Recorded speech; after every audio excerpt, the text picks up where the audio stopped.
All right, this will be the third quiz for the upper extremity muscles. Just like the other ones, once we're done asking the questions, you can pause the video, go over your answers. When you're ready, unpause, and we'll go over the correct answers together. All right, let's start. Number one. Here, we're gonna bring the arm across the body this way. And for number one, I want you to identify this muscle here, specifically this part of it, right there. That part of this whole muscle here. That's number one. Number two is here, over this way. All right, so I'm gonna loosen the wrist a little bit. I'm gonna take these two muscles, these two, and we're just gonna move them out of the way. And I want you to identify this muscle that we have underneath there. Now, if we follow this one out, it originates here, and if we go down, that one is going to end here, here, here, and here. So it ends right along there. So again, this muscle here, this one starts there, ends here, here, here, and there. That's number two. Number three. Drape this up over this way. And come over here like this. Let's move these guys out of the way. Here, I want you to identify this muscle here, which originates down here, trace this up, and it is going to end right there. All right. That's number three. Number four. I'm going to stay in this same area here. All right, so we're going to loosen the wrist. We're going to move these muscles over like that. Get this out of here, kind of like that. And in this area, again, we kind of have 1, 2, 3, 4 muscles. Here, I want you to identify the second one. And if we follow that one out, it goes out towards the thumb and it is going to end here. So that second muscle here, which ends right there.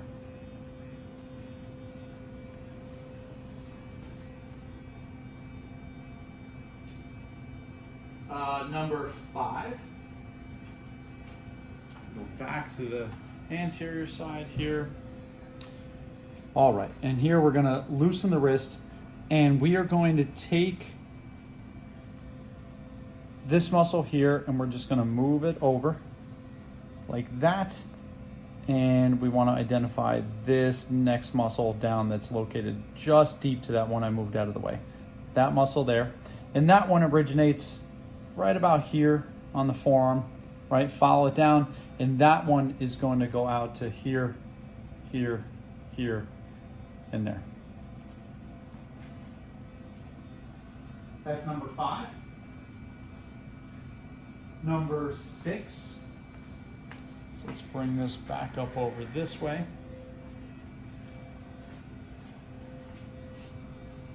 Number six is to identify this muscle that we see right there, which you can originate it down there, comes all the way down, and is going to end over here. That muscle there.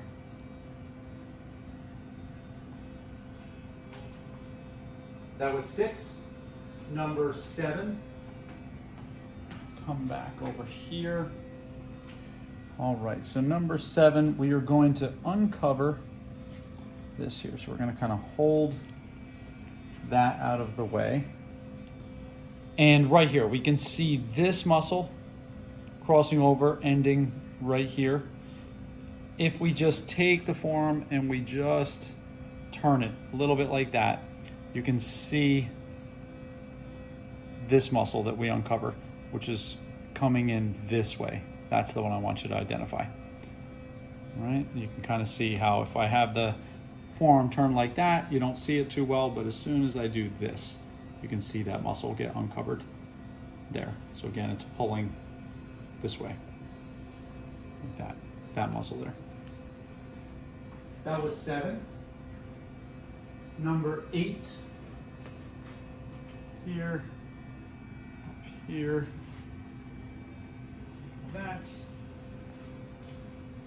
We're going to come back here again, and let's move this stuff out of the way. We're going to loosen the wrist. We're going to take this muscle and just move it over a little bit. And right here, again, we kind of have 1, 2, 3, 4 muscles. We want to now identify this 4th one, that 4th muscle there. And if we trace that one out distally, it is going to attach out here, right there. All right. That was number 8. Number 9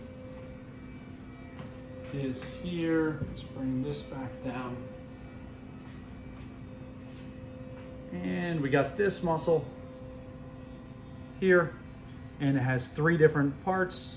1, 2, 3. I want you to identify the 3rd part of this muscle right there.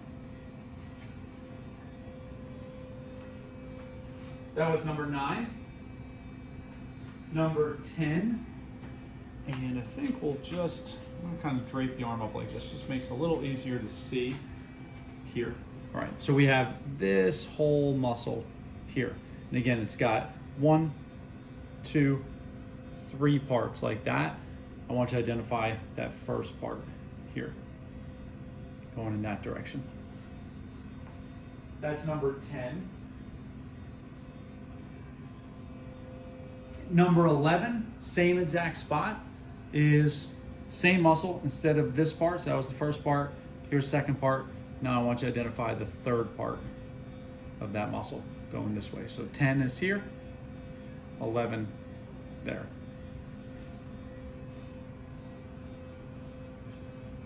Number 12 is, let's bring this back down this way, right? And I want you to tell me, what bony feature can we palpate on this side of the elbow joint over here? All right, if we just kind of turn this up a little bit, would be right here. Right there. What is the name of that bony feature?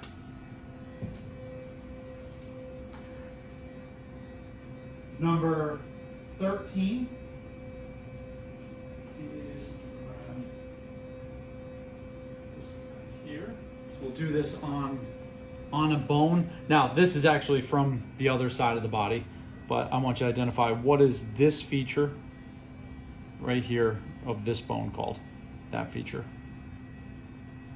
And again, to make it fit here, it would have to go that way. This is not the way the bone sits. The bone actually goes this way. It's from the other side, but that feature there. If we wanted to make it fit on this side, we'd have to turn it kind of like that. All right. Identify that feature.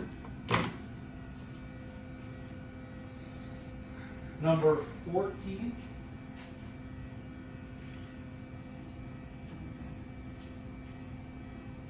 is here. So number 14, we have the forearm bones, and they would sit. And again, this is from the other side, but they would sit down here. If we're following up this bone here, we can see that we have 2 processes there. I want you to identify this one right here. That bony feature right there.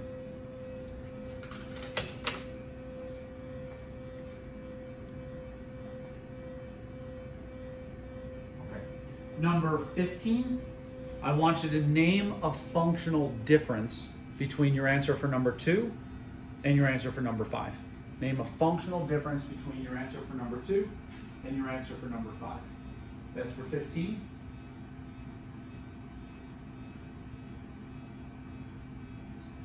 And then for 16, we're going to go back to your answers for number, let me just move this a little bit. We're going to go back to your answers for number 10 and 11, which were these 2 parts here. And if 10 and 11 contracted at the same time, I want you to name 6 movements that would neutralize each other. Name 6 things that could neutralize if 10 and 11 contracted at the same time. All right, that's it. So pause if you need more time. Once you're ready, unpause and we'll go over the correct answers. All right, number one. Come up here, brought the arm up and over. We're looking at triceps brachii here, specifically lateral head of triceps. That was one. Number two was back on the anterior side of the forearm, was here, and we just grabbed flexor carpi radialis and palmaris longus, just move them out of the way a little bit, and what we uncover here is flexor digitorum superficialis. Then number three was on the posterior side of the forearm, over here. And we got this muscle here, which we said comes and attaches out there, and that's going to be extensor digiti minimi.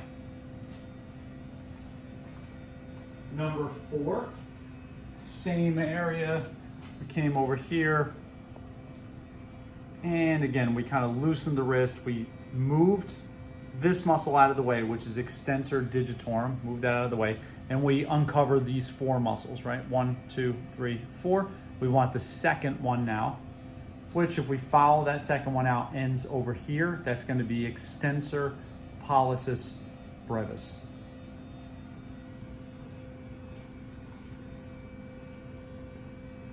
Number five was back on the anterior side of the forearm.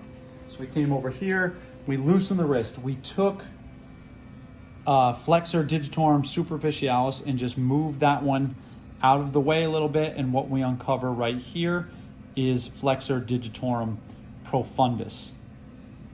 Right there. That was five. Number six was back on the posterior side of the forearm, over here. And that was to identify this muscle here, which if we trace it out would end here. That is going to be extensor carpi ulnaris. Number seven. This one is a posterior side muscle, but we need to identify it on the anterior side of the forearm. So we kind of loosen these muscles. We move this out of the way. And right here, we can see where, let me hold it like that. We can see where pronator teres is coming this way. And then we got this muscle, which is the one we asked, which is coming in this way. And that is going to be supinator. We can see it a little bit more if we kind of pronate the forearm. You can see supinator right here. Number eight was back on the posterior side of the forearm.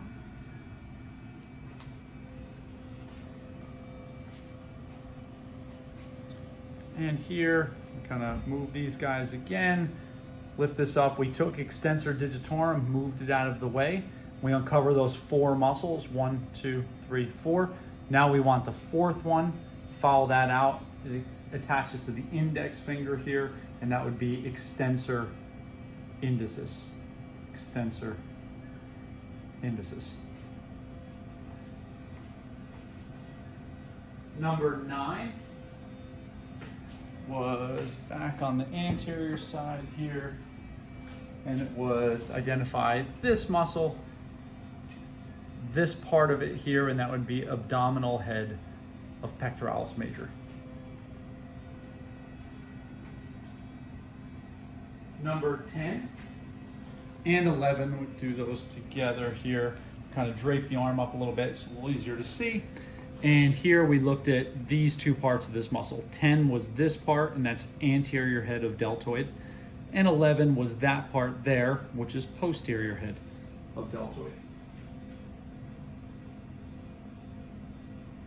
Number 12, we looked over here and we want to know what is this bony feature that I can palpate right here. And I also showed it putting the arm back over here and say it was over on this side. And that would be the lateral epicondyle of the humerus.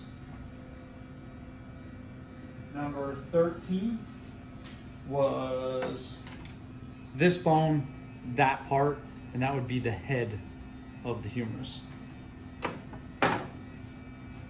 14 was to identify this bone, specifically that feature right there, and that would be the coronoid process of the ulna. Then number 15, name a functional difference between 2 and 5. All right, so 2 was your flexor digitorum superficialis. 5 was your flexor digitorum profundus, which is located deep to it. And there were 2 things you could have chosen. You could have said that flexor digitorum superficialis crosses the elbow joint, so it does flexion of the forearm at the elbow, where profundus cannot do that. Or you could have said that flexor digitorum profundus crosses to the distal phalange of each one of your fingers here and will do flexion of just the distal phalange of your finger, where superficialis cannot. So either one of those things. And then number 16. All right, so let's bring the arm, let's bring it back up like this. So number 16, whoops, that's it up there, like that, all right, was to say if number 10 and number 11, so that was anterior headed deltoid, posterior headed deltoid, if those 2 things contract at the same time, name 6 movements that could neutralize each other. So the first pair would be anterior head is going to do flexion of the flexion of the arm of the shoulder. Posterior head is going to do extension or hyperextension of the arm of the shoulder. So that's the first pair. They would neutralize. Then anterior head is going to internally rotate the arm of the shoulder. Posterior head is going to externally rotate the arm of the shoulder. Those things could neutralize. Then the last bit would be here. If we have the arm in this position, anterior head can do horizontal adduction of the arm of the shoulder, where the posterior head can do horizontal abduction of the arm of the shoulder. Right? So you're going to get flexion, extension, you're going to get external, internal rotation, and then you're going to get horizontal adduction, horizontal abduction. All of those things could get neutralized if 10 and 11 contract at the same time. That's it.